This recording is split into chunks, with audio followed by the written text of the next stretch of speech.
Thank you.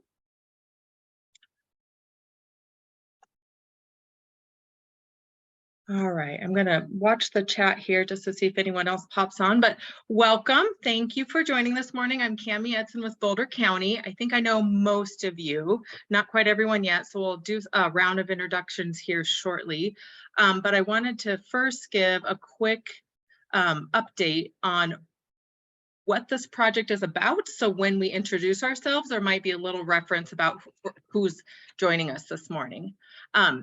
But let's see, and Landon, you can help me with this, but sometime during last school year, the 2022-2023 school year, BVSD and ourselves at the county were talking, and it was brought to our attention that local schools and principals and parents were running into some stress points around the increased use of e-bikes. And principals were actually reaching out, asking BVSD, Landon, and Amy's team for help. And Landon, you'll be able to expand upon this. And then we got pulled in and really kind of figured out maybe what our role could be was to help facilitate a discussion with those that were interested in coming up with some sort of option or response or tool that we could help give a response or reply to the schools and the principals to either hand out to families or whatever it might be. And over the course of the year, we thought, okay, maybe what we need to do is pull all of those who are having all these separate conversations together and facilitate a conversation about maybe co-developing a safety campaign, a safety messaging campaign around e-bikes.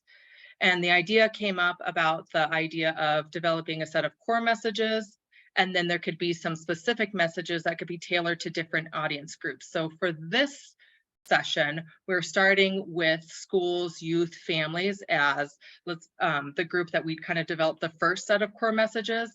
This could always evolve to other populations. So all of you are here for one reason or another for saying that you are interested in wanting to be part of this first discussion.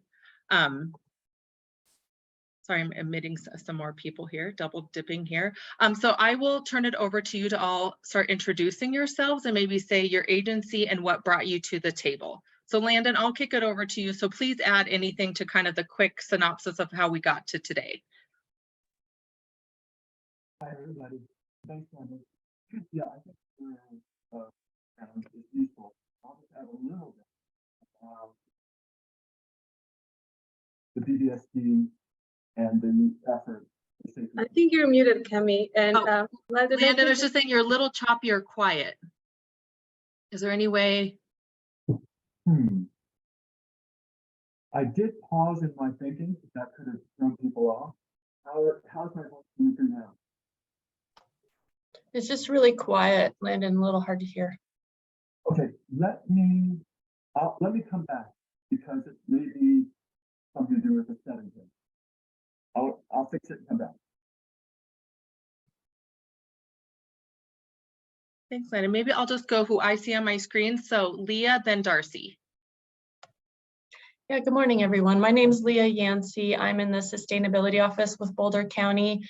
I collaborate a lot with transportation and I work on electric bike kind of programs and incentives, as well as electric vehicle and EV charging. Hi everyone, I'm Darcy Kitching with Boulder Transportation Connections. I was invited by Cami and I just wanted to listen into this meeting, and we put out a lot of messaging about how people can use bikes, e-bikes, different modes. So I'm curious about and interested in how everyone wants to frame these issues, and especially how we can help incentivize, help young people use e-bikes safely, and make sure that kind of everybody knows what's going on with e-bike presence, and access as well. So that's what I'm kind of listening for. Sherry, do you want to go next?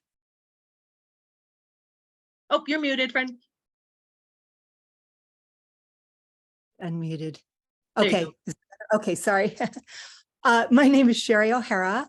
I've worked with Small Planet e-bikes for about 12 years. So I've kind of been a frontliner, working directly with people, getting into e-bikes and in all age groups, so not as many young people, I have to say, they're school age, but generally, parents, if they're taking kids to school on cargo bikes or something like that, that might be, in the school age crowd. But most folks were older, in the 40 to 70 age range. So, but I recently resigned/retired from Small Planet just a couple weeks ago or 10 days ago, but I've still been really interested and involved over the long term in e-bikes, and especially in the safety category, and trying to encourage best practices. So I have some of that experience to bring to the meeting, being a frontliner and working with people. And that was one thing we always really stressed, was the courtesy aspect, because you're an ambassador for e-bikes. So we tried to on the front end kind of train people as much as possible about shared trails and bike lanes and usage in that regard. So I'm just interested in seeing what's going on with the meeting. Thanks, Sherry. All right. John and Bevan, do you want to go next? Sure, thanks, Cami. Hi, everyone. I'm John McFarland, Senior Transportation Planner with the City of Boulder. I lead our coordination efforts with BVSD and Landon and Safe Routes to School. And so Landon kind of queued this up for us, and we've seen a lot of increase in e-bike use among youth populations in Boulder, and especially traveling to school. And so I think this is a really timely discussion, and also have gotten feedback from residents about concerns about youth e-bike use. And so thinking about messaging and how we can kind of keep everyone informed on e-bike safety and use, I think is going to really help us. And so I'm excited to be part of this group. Great. Good morning, everybody. I'm Bevan Carithers, and I supervise the county rangers. So as many of you know, we allow e-bikes on our trails in the plains and the flats and between the municipalities. So we're kind of the frontline folks that deal with the accidents or with the visitors using e-bikes. And we're actually thrilled that more people are using e-bikes on our trails. It's a great way to commute, and it's safe, and we're happy to see it. So just kind of here to listen in and see what our ranger team can do to assist. Thanks, Bevan. How about Teresa and Sheila?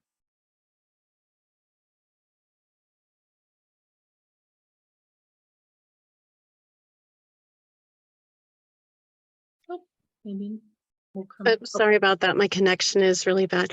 But hi, good morning, everyone. I'm Teresa Spires, and I am the school wellness coordinator and farm to school coordinator for St. Vrain Valley School District. Cami and I and Boulder County Youth Transportation Programs have been working together for almost the last 5 years.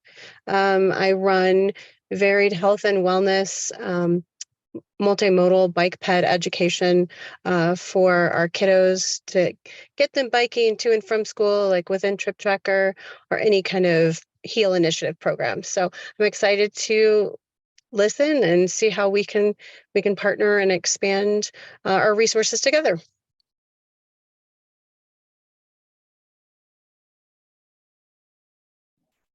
Yeah, I put a little bit of my intro there just because I have a repair person, so that just got here, but I got them situated. But I'm from Alameda County. I was in the National Safe Routes conversation about e-bikes, where I think it was Cami that you dropped the link for this, and we're in the middle of like also developing guidance around e-bikes. So I'm just here to like hear what you all have going on, and yeah, hopefully it'll be helpful for us. No need to reinvent the wheel. Great. Glad you're here, Sheila. Thanks for joining us. Yeah. Maybe we'll go Rick, Melissa, Jessica, Angel. Yeah, hi all. I'm Rick Hackett. I'm the communication specialist for the Boulder County Community Planning and Permitting Department. So I work with Cami and Melissa and Jessica on the call, and Angel, and other county folks here too. So thanks for having me along. Hi, everyone. I'm Melissa. I'm one of the community outreach and engagement specialists with Mobility for All, and I work pretty closely with Cami. So yeah, excited to be here. Good morning, everybody. My name is Jessica Villena Sanchez. I'm also part of the Mobility for All team. I'm a bilingual mobility planner. And yeah, I'm happy to be here and learn more about this conversation. Thank you. Good morning. My name is Angel Bond. I'm the Mobility for All Program Manager, and I work with Cami and Melissa and Jessica on transportation access for underserved and vulnerable populations. Looking forward to the discussion. And then I think we'll round it out unless I missed anybody with Christian, and then we'll scoot back to Landon. Hi, everybody. I'm Christian Herman. I manage communications for Boulder County's Climate and Sustainability Department. I work really closely with Leah, and we're seeing a whole bunch of rebates at the state level and at different local levels for electric bikes.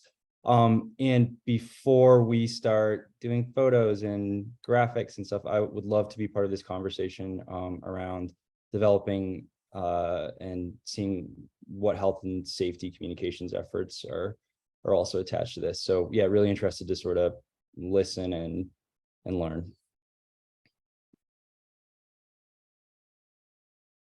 Okay, so try this again. How's my audio now? Ooh. Oh no, Landon. How's it now? If you lean in, it seems like we can hear you better, but kind of at just resting height, it seems a little muffled. Sounds like he's in a submersible. Landon, there might be a phone call-in number, Landon, on the Zoom invite that might be a better alternative if you want to try that, because we definitely would love to have your perspective heard. I'll just add that while the conversation was started about the need to come up with some sort of tool or response for principals and parents that we're seeing increased issues with youth, and we'll get into what those increased issues are here in just a second. All of the rebate programs were coming along right on side. So what we realize is when the rebates information is wonderful and we don't want to take anything away from all the benefits that e-bikes bring, we're all on board with the proliferation of e-bikes, but we realized the safety messaging wasn't going along kind of hand in hand with it.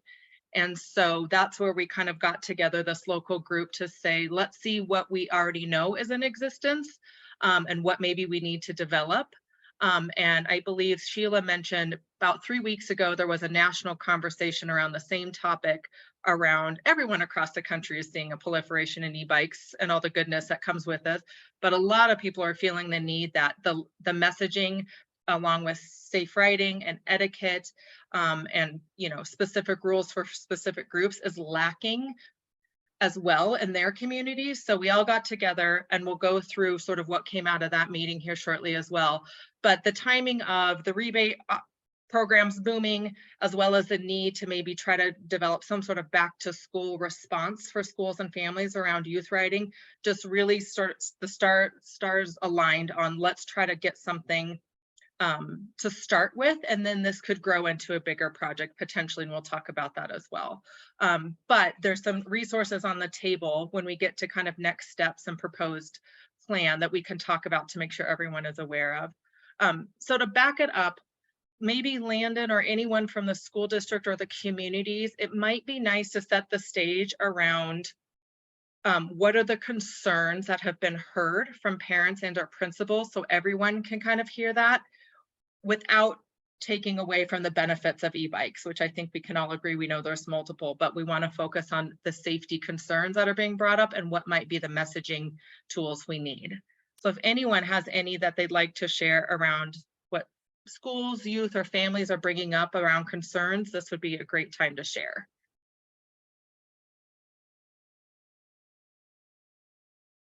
And Landon, if you can't share, I can try to summarize what you've shared from BBSD's side of things, if that would be helpful.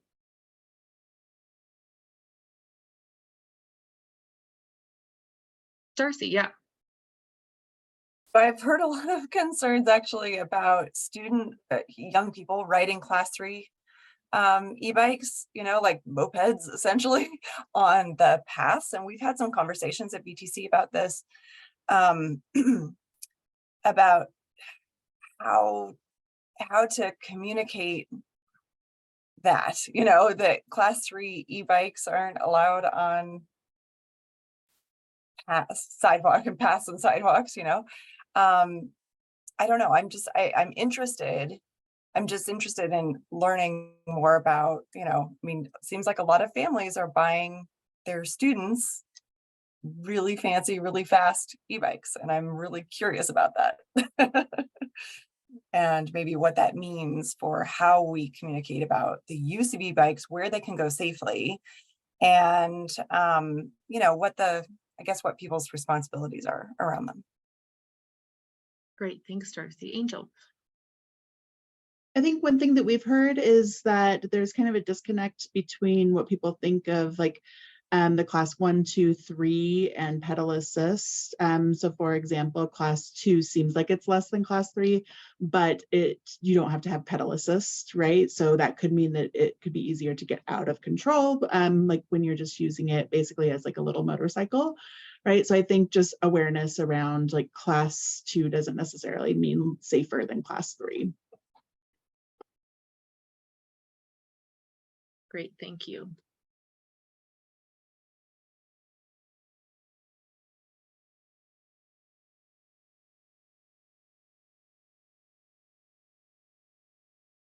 I have a very basic question, if I may. How many types of e-bikes are there, and how many types are available for youth or people who are younger? I think it's a very good question, and a question that a lot of people have. I think there's some confusion around it. And I don't know, Sherry, I know you just retired, but maybe you'd be the best one on the call to give a quick answer. Yeah, there are, hundreds of brands of e-bikes now, literally. And then among the different bikes, there are all the different categories. So there might be, just a commuter style bike, and there are mountain bikes, and there are folding bikes, and so many different types. Cargo bikes are extremely popular for families, parents with younger children, and they often will use those to transport their kids to class, rather than driving and so forth. So yeah, there are just a lot of different categories of e-bikes. And then of course there are the different classes. Class 1 is pedal assist only with a top speed of 20 miles an hour. Class 2, and I wanted to clarify with class 2, in 100% of the bikes that we sold at our shop, they had class 2 bikes had pedal assist, but they also had a throttle. So the throttle was not their primary way of powering the bike. It was just mainly something that they would use as needed periodically if you're going up a steep hill or, getting started, from a stop sign, that's a common use of a throttle. But for most riders, they aren't just throttling all the time.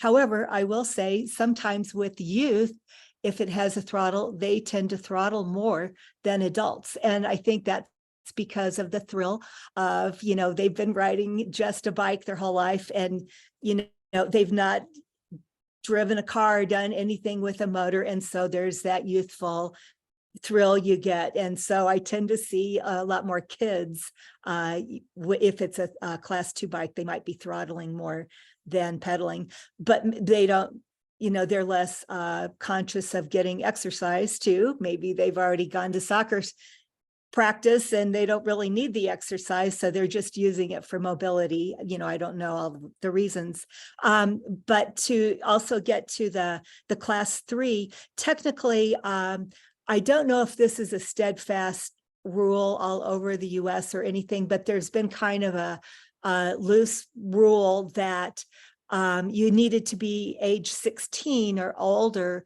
to have a class 3 28-mile-an-hour bike. So that's just something to consider. One thing that makes it a little bit not confusing, but from the manufacturing standpoint, manufacturers have been producing bikes that can be a class 2 or anything in between, a class 2 and a 3, where you could change the programming. So it might be shipped, as a class 2 with a top speed of 20. But if an individual owner wanted to download an app for their phone, they could increase the top speed to 28. So it's not a hack. It's not like, I don't think, a workaround. I think it was trying to solve an issue for manufacturing because there is such a patchwork of regulations out there. One state says, oh, you can use the 28-mile-an-hour bike, not a problem.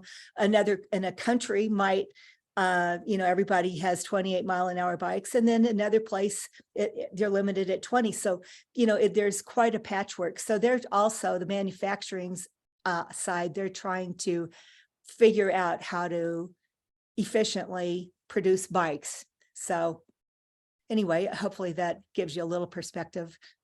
I think this is definitely an area. Thank you, Sherry. I think this is definitely an area that some families and young people need help with figuring it out as well, because there are a lot of options. Landon, I know it doesn't look, are you able to chime in? Thanks to Angel. Yes, I am now. Thank you. Can everyone hear me Yay. this time? Yes, it's better. Okay, good. I've been able to listen and but not able to speak. So just a little context, because I think as a whole, our group does understand the situation. I just want to give a little bit of background from the Boulder Valley School District and what we've been seeing for the last year or so. My name's Landon Hilliard. I run the Safe Routes to, I'm part of the Safe Routes to School program at the school district.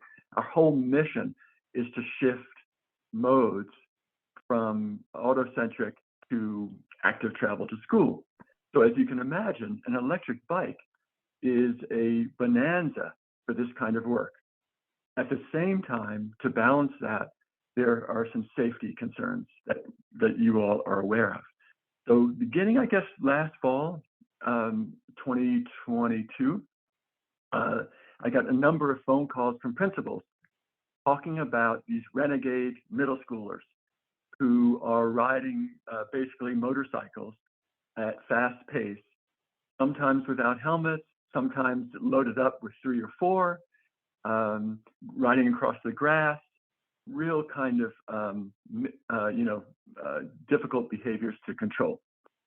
So what we're trying to do is think about developing guidance, as someone said, to be able to harness the possibilities of e-bikes, to use them effectively for Safe Routes to School activities, and at the same time have them be used prudently. Now we're talking about a population of young people who are learning to make smart choices, who have a lot of freedom with these bicycles and a lot of fun on them. So it's this balancing act that we're thinking about. And we have opportunities, we have outlets for communications, through education, through direct discussion with parents, to send any messages that we want to begin to try to put guardrails around the use of e-bikes. Last thing I'll say is we have a monthly bicycle count across the school district where volunteers count the bicycles on the racks. And by the way, the e-bikes, to answer someone's question, are loaded in the same place as the regular bicycles. These days, it's at some schools, it's almost 1 in 10, sometimes more, that are an e-bike. So they're really taking off in popularity. And again, if they can be used effectively to reduce car trips, we're all for them. But anyway, I just wanted to say that we're seeing an explosion of e-bikes, and this is a timely discussion. And I so much appreciate Cami and Boulder County's interest in coordinating the discussion, and John with the City of Boulder's here, of course. And so we have members of the Transportation Advisory Board of the City of Boulder who are keenly interested in this, in our results, and are willing to work, ready to work with us. Thanks, Landon. Knowing that we only have half an hour left, I just want to say now, sooner rather than later, is that we aren't going to solve or come up with our messaging campaign today. But what I would like to do is take the rest of the time and share. I sent an email right before the meeting, about 20 minutes before, and there was 2 attachments. And I think Bevan may be the only one who didn't receive it. So I'm wondering if someone on my team can forward it to Bevan. But essentially, a lot of the questions and a lot of the concerns that you all are bringing up and that are in the chat, there's been a draft e-bike safety message, a draft created that's really been compiled from other places that have already started doing this work that we've kind of looked at and put together, as well as a separate resource list of all of the things that we're sort of learning about along the way. And so I'm going to share my screen next and kind of show you the draft with the ask and the discussion to pitch to the group is, what is, and maybe this is more from the school districts as well, is like, what is your first level need? And I know we brainstormed potentially having like a handout, something that we can give as sort of a back to school resource. But I think there's also on the table some other ideas about developing more social media campaigns and some other things to go along with this, as our wonderful friends through the sustainability department, who are really helping promote the rebate programs, are also equally committed to the safety messaging and would like to, they're on board with our concept of trying to match up rebate information on e-bikes with safety messaging. And so developing maybe more than a handout is also on deck. But I want to share the screen first. And this would be, if you do have the handout, it would be the one that says version 1. Oops, sorry, I'm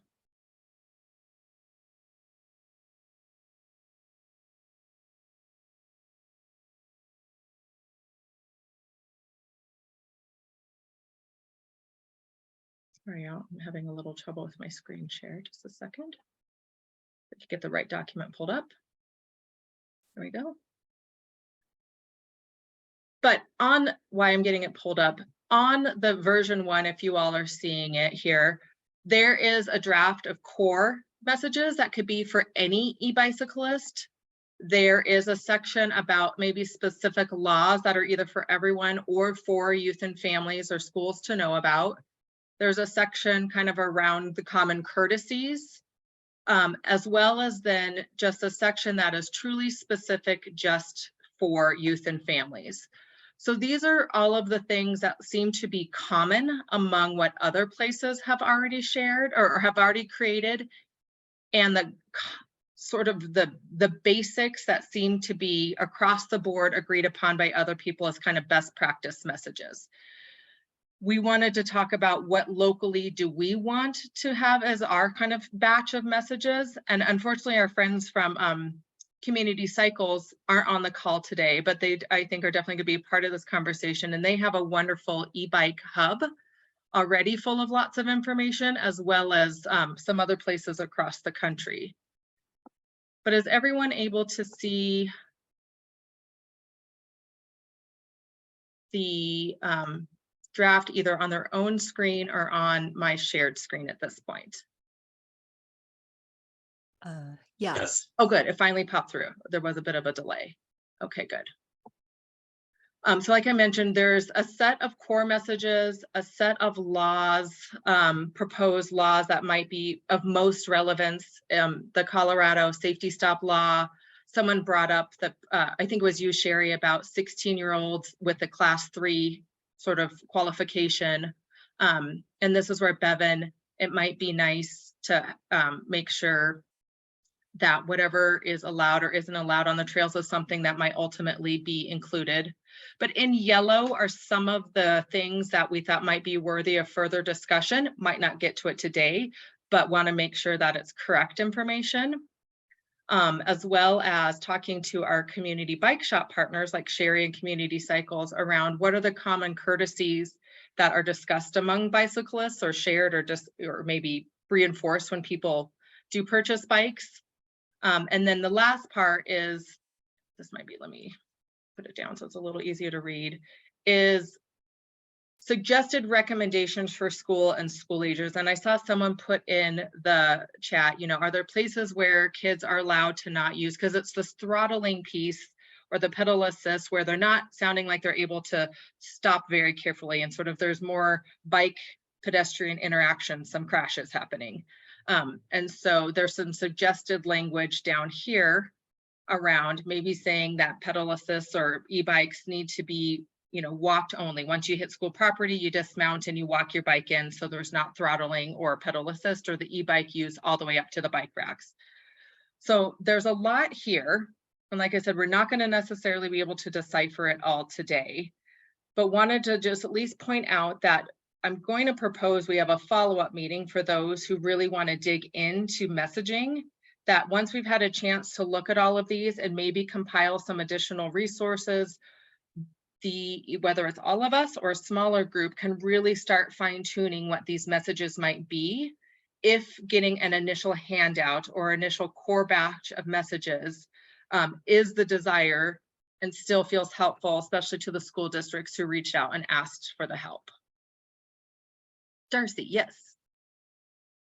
So I just want to encourage, like, you know, as a researcher and as somebody who's worked with you on this stuff, right, to a degree, we know that the real problem, right, is that too many people are driving, and driving is really the problem, right? This kids and families are trying to solve a problem here. They're trying to help their students be more independent. Kids are demanding that. These are amazing tools and resources for kids to, you know, manage their own lives, which is what we want to encourage, right? And that's what they want. That's what we hear from them. Kids want to be independent. They want to go with their friends. I mean, I've seen the renegade middle schoolers too around Casey Middle School, you know, with two or three kids on the back of a moped. And I mean, they're doing that for a reason, right? They're doing it because they want to be together, because they want to be independent. And, you know, honestly, they're keeping a car or two off the road. So there's some, even though there are some safety issues associated with these machines and with certain behaviors, I would really like to see the messaging tipped toward celebrating the capacity of young people to use whatever they're using. I mean, I don't care if they're building their own, you know, soapbox cars or whatever. I don't care. It's better. More kids on streets is better, right? Fewer cars on streets is better. And I want to see messaging tipped in that direction where there's an acknowledgement. So what I see here is the kind of typical stuff of, you know, putting the onus on bicyclists to do all the safety. But it's really, the onus should be on drivers, right? It's drivers have to be responsible for not hitting bicyclists. So that has to be number one. And then celebrating and helping make sure that kids understand and families understand, you know, who can really manage these machines? How, you know, how do we help you make sure your kid comes home safe, right? I mean, I kind of want to see that, and I want to see a celebration in youth language. I want to see some youth, you know, tapped for this campaign, some focus groups with young people saying, hey, you're doing this. This is amazing. Obviously, you're getting your needs met. How do we help you do this safely? What do you want drivers to know? What do you want adults to know? You know, I'm sorry if I'm throwing a wrench in things, but I just, you know, Cammie, I mean, we've talked about this and we've heard from families about, you know, everybody's trying really hard to make sure that people have access to active transportation. And that's what we all want. We all want more active transportation. We all want more people on streets and fewer cars on streets.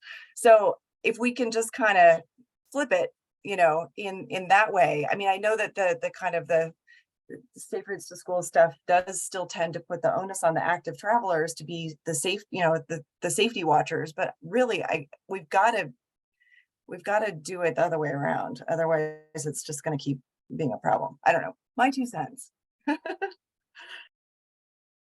Love what you said, appreciate it all. And I don't think any of us disagree. And I think I'll just clarify too, this is literally not a designed document. It's just a list. This is just starting points for the conversation too. So I think we do have that opportunity for those of us who might be willing to meet again next to really fine tune messaging, to take the angles you suggested, Darcy, and really bring those to life within being able to also respond to the request from principals and schools for help and what can we provide our families and youth to help our physical location become safer without discouraging e-bike use in any way out on the streets. But what can we do to make e-bike use safer on our campus and with our population? Exactly. And it would be interesting with Landon too, to understand more about what principals are really concerned about, to have a kind of a focus group of principals, you know, to say, well, what's the real issue here? You know, is it the crush of people in front of school? Is it kids riding on the grass? You know, is it tearing up property? What's the real problem? And then there can be some guidance, you know, the driveways and things can be, you know, shaped to only allow bicyclists in certain areas. You can put barriers up around the grass. You can do things that make it impossible. I mean, we know that design is what influences behavior. So, and Landon, I would love to hear your, oh, sorry, Darcy. No, to hear Landon's response, but I also know there's some short-term things we can do as well as some longer-term pieces that will probably develop out of this. So trying to focus in on what are those short-term needs and responses. Landon would love to hear kind of your thought, and Teresa from the school districts as far as what might be helpful if we were able to accomplish something in the next few weeks versus the next couple months or longer. Okay, yes, from responding to Darcy's pitch for balancing this recognition of independence and mobility with, I guess, smart skills or responsible riding. From a principal's point of view, safety is obviously the prime responsibility. The last thing a principal wants is for something harm come to a student on that person's watch. In a school zone, it can be intense for 15 or 20 minutes during peak of morning and afternoon, and there's a mix of modes. There's activity coming from many directions, and the bicycles are adding to the kind of semi-chaos. So it can be unnerving for a principal whose prime responsibility, again, is the well-being of his or her children in that school. So I think the place to start is just somehow calming the traffic, all modes, including the e-bikes on campus, and just thinking through how we might have a more organized and how do you say, coordinated movement of people, whether in a vehicle or on a vehicle or on foot at a school. So that's a general perspective, and I bet that makes sense to everyone. I just want to reiterate something that Darcy touched on, which is we want to liberate these young people. We know in this country that so many people grow up in the backseat of their cars and miss out on the opportunities of exploring their neighborhood and being with their friends. And so again, this e-bike is a game changer. We have to think about how we can harness that potential at the same time as teaching the children or helping the children make smart decisions.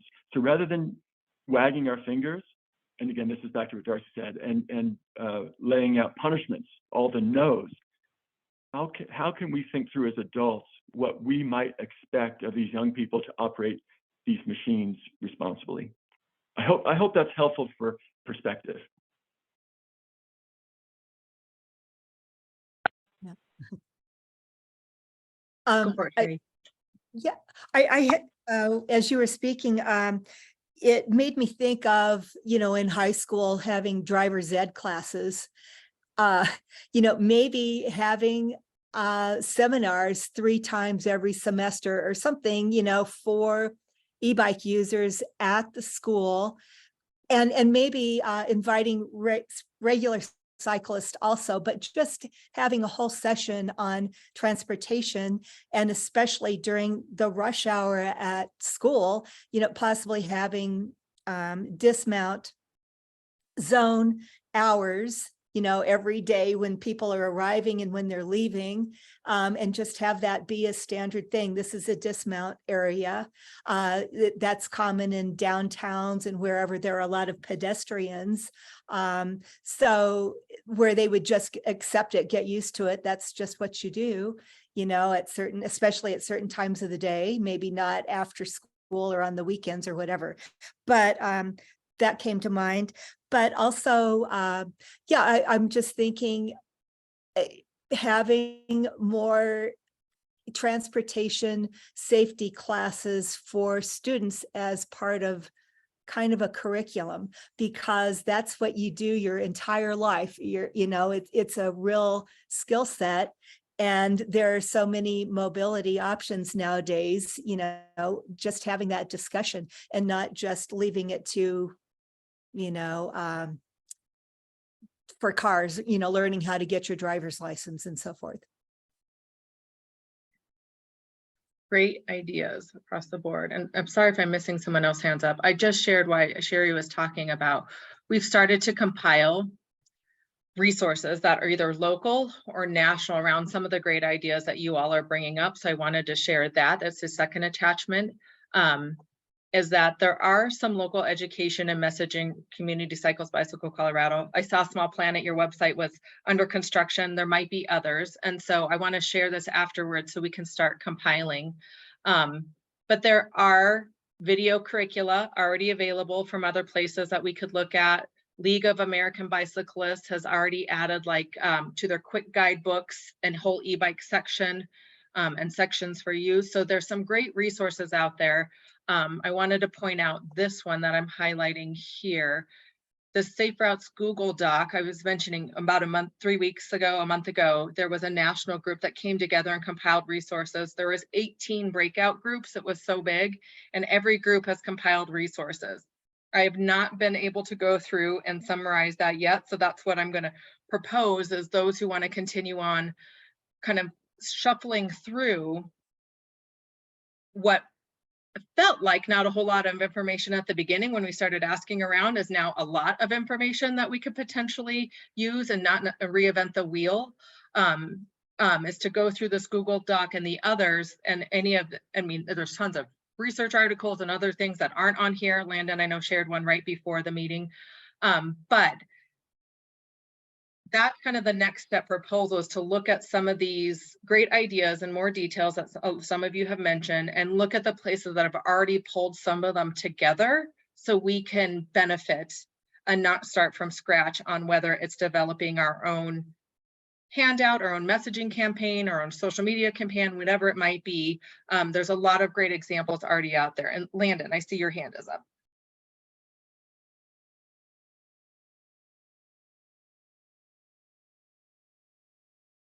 To respond to Sherry's good ideas, I want everyone to know that the school district does have outlets to reach children and their parents.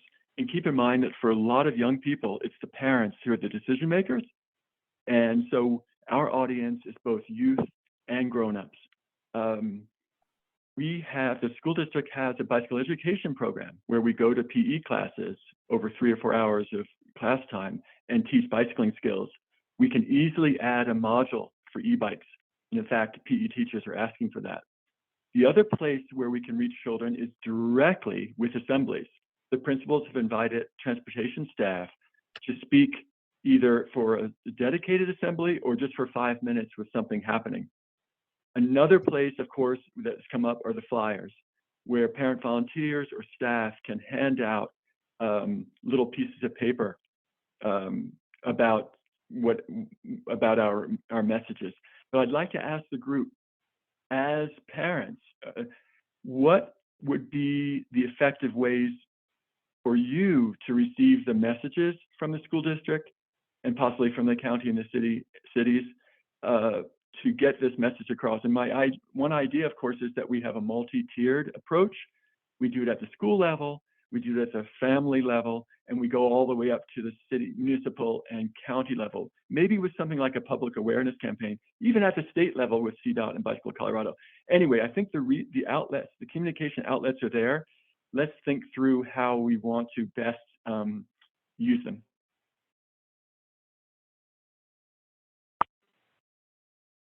think you're right, Len, and it has to be multi-tiered, and especially, the students need to be receiving messages at school. And I love the idea of assemblies, like people from community cycles or, other groups even. I mean, we'd even be happy to come out to schools, and talk about e-bikes and the different types and, field questions and get ideas from students. That would be so fun and wonderful. And then, have those emails and flyers go out. I mean, just that multi-layered approach is really helpful, especially, for busy parents and, people who are maybe looking at one thing and not the other. And so, yeah, I like that idea of kind of a multi-tiered approach and really just kind of hitting it from all sides, but really keeping it encouraging to different modes, just making sure that people understand and are aware of what's what's allowed and how to use it, and making sure that kids feel safe and supported as well. A quick question, Landon. Does the school do like newsletters or email or blog or anything like that that parents read on a weekly or monthly type basis? Leah, yes, exactly. Every principal has a direct line of communications with parents, and most schools send out a weekly email blast. For special issues of note, a single email can be sent. But so electronically, both at the school level and as a district level, through our communications department and through public health people, and I'm sure this is true with Teresa and the St. Vrain Valley School District, it's easy to reach parents electronically. The thought about this multi-tiered approach is that we would reinforce these messages that are coming from the school with messages that are coming from local government, and maybe reinforce the community values. This is not just a principal talking or a parent talking. This is what we as a society, as a group, think about is expected behavior on a bicycle. And for that note, all modes. So this may be an opportunity not just to promote e-bikes, but regular bicycling and active travel to school and everywhere. So we could roll this into something bigger and reinforce what we believe is important to our community. If that makes sense. Yeah, no, I love that. And I'm trying to think to Cammie's point of kind of timelines of everything. And I wonder if like because I'm thinking about school starting very soon, and then the statewide e-bikes are supposed to launch in mid-August. So I was thinking, maybe the first thing could be email that the schools send out, and then in tandem with that, the city and the county could have some like social media that goes out at the same time with very similar messaging. I like Darcy's idea of the positive framing, and then some of the education around safety. And then maybe there's a second wave of effort around a multi-tiered campaign that kind of follows. I don't know how long that would take to develop, but maybe in September, October. And then it seems like the longer term conversation around design and signage and things like that might take a little bit longer to put in place. But that's one thought I just wanted to throw out. Yeah, I think those are all really great ideas. And I liked what you were saying about that it's not just your parents telling you to be safe, it's society, it's the community. I think that is so important because sometimes kids will do the opposite of what their parents say as soon as, they're out of sight. So, if they get peer pressure in a good way, I think that is going to be key. If that's just if everybody's on the same page, if it's something that, like a red light means stop if you're driving a car, some of these core safety things should just be part of your everyday life. If you're riding a bike, around town and on multi-use paths and so forth. And because we're have such bicycle friendly infrastructure all along the Front Range of Colorado in particular, I think we could be, one of the best places for that if we can really establish good safe habits. And which brought me to one thing I wanted to mention. Recently, I was riding in South Denver on South Platte River Trail system and to Chatfield Reservoir and a few other areas. And I was really noticing how safe people were and how courteous. And then along the multi-use paths, they had these signs. Well, first of all, they had the fixed signs that were permanent. And then they that had things like top speed 15 miles an hour, which I think is a really good strategy. Now, people on regular bikes don't necessarily have a speedometer, but e-bikes do have speedometers. So that could be just setting a standard, so that people know that when other people are on that trail, and especially, you need to keep your speed down.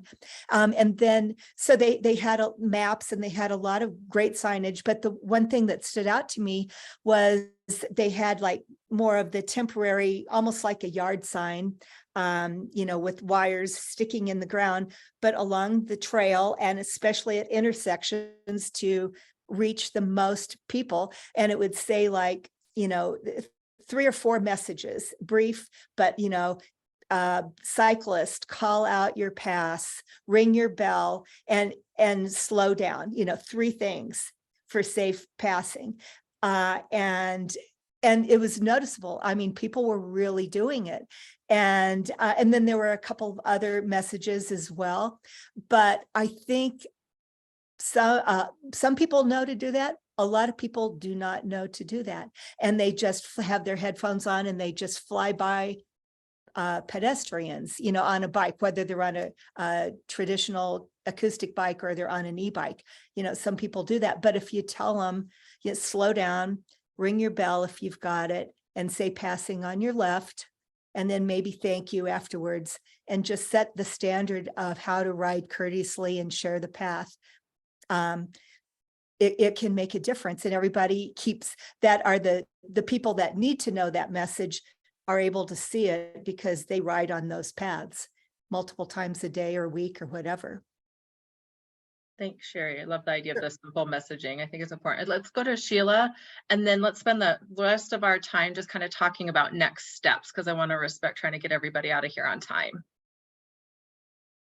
Yeah, a thing that I wasn't able to hear the whole thing, the whole conversation, but I think a thing that I'm also curious about, that we're also like, how do we address this, is like this recent New York Times article. Yeah. Did you all talk about that already? No, and it's one that I'll share, but if you want to give a quick synopsis of it. It's pretty much an kind of anti e-bike, stating like incidents that have happened and that there's not much regulation, and they were should talking there be a more lot about the motorized bikes that don't actually count as e-bikes. They truly have motors on them, and they're sort of unregulated, and they're more of a vehicle than they are an e-bike. And they're quite popular and being bought left and right, and they can go much faster than the e-bikes. So there's this whole, and it goes to, I think, to what we talked about at the beginning, the confusion around what is an e-bike and the different classes, and that now there's this whole group of motorized bikes that are different and potentially even more dangerous, but becoming very, very, very popular. So I think one of the things I want to do is share with this group a way for us to compile and drop even additional resources into a shared space that we can continue to look upon. But I really want to kind of identify what our next step or two might be as a group, to really start addressing what are the short-term pieces. Speaking thanks to Leah's nice summary of what can we do now versus what might roll into a little bit later, and all the other wonderful ideas. But Landon, I might put you on the spot to be, as a first direct need to be able to support principals and or parents. Do you feel like there is a clear starting point that if those of us who choose to continue to work into fleshing out some more specific messages might be, what either item or what feels like the right next step for you? I think it's what we just talked about, which is to start small and with some simple, direct messages that we know will have, what we believe will have some effect. it's a willing audience with principals, with our public health group at the Boulder Valley School District, and with parents. So any messages that we feel confident about that can be released can be sent out soon. School for the BVSD, I'm not sure about St. Vrain, begins in 2 weeks from today. So the timing is just right for parents who will be seeking information about the school year and establishing new patterns of travel and thinking. Did that answer your question? Yeah. And I think that kind of goes back to the original thought is maybe have those who are willing to continue on today, we can identify who that is, really work on that set of core messages that might be ready and sort of identified as ones we feel good about kind of being the crux of a local messaging campaign that might build into more, and we can build into more as we go. But that might be the next thing, is just to identify who would like to come and be a part of that next work group, if it's not everyone. If you want to possibly just raise your hand or give me a thumbs up, I can make sure you're included into the next meeting, and we can set that up maybe via doodle poll soon. And then we can invite any other additional people to be a part of that, really kind of dig into the messaging, pick apart, to Darcy's point, here's how it's usually talked about, but how do we want to talk about it and make it more youth family friendly, and really kind of get into that core set of messages and maybe a few specifics. So if you're interested, give me a thumbs up and we'll make sure. Darcy, yay. Darcy, Landon, John, wonderful. Rick, thank you. Did I miss anybody? Oh, Sherry, thank you, thank you. Me, Lauren. Hi, Lauren. Yay. Oh, Lauren, yeah, you joined in late. Yeah, sorry. Want to just quickly say who you are real quick so everyone knows? Yeah, I'm Lauren Greenfield. I'll turn on my thing. Lauren Greenfield, traffic safety coordinator for the city of Longmont. And sorry, I had my senior ride this morning and I couldn't find this link earlier. And I thought, oh, maybe it was changed. So I apologize for being so late. Angel. Awesome. Add me to your list, please, Cami. You're what? Okay. Super. So I've got Darcy, Sherry, Landon, John, Lauren, and then Rick. It looks like Angel, Melissa, Christian. Did I miss anybody? And we can send it back, Jessica. Awesome. And what I can do is definitely share kind of what this smaller group comes up with this original larger group, just to keep everybody in the loop. But we'll do some offline work, kind of come up with that core set, hopefully here in the next couple weeks, and be able to, you know, have something to roll forward for the back to school and principals. So I really just want to thank Landon for bringing this to the table with the parents and kids that he was hearing from and the principals. I don't know that we would have known that there was a specialty need if it wasn't for him asking for help. So just thank you for collaboration. Thank you, partners, everyone coming to the table and really trying to address this emerging local need. I think it just goes to show the power of the wonderful partnerships we have in our community, and how we can do better when we work together. So thank you, everybody. All right. Well, Thanks, Cami. Thanks for the invitation. Oh, you're most welcome. Thank you. also, Cami, is it possible to get a list of everyone, Sure. all your titles? I made a few notes, but I didn't write it all down. So Yeah, I know some people did. If you haven't, maybe just throw your preferred contact information in the chat. I'll capture all of that and send it out afterwards. Okay. All right. Sounds good. And I can fill in any blanks if need be. All right. All right. Sounds good. Thanks, everybody. If you have to go, have a great day and we'll talk more soon. Okay. Thank you. Great job, Thanks, Cam. Thanks for coming, everyone.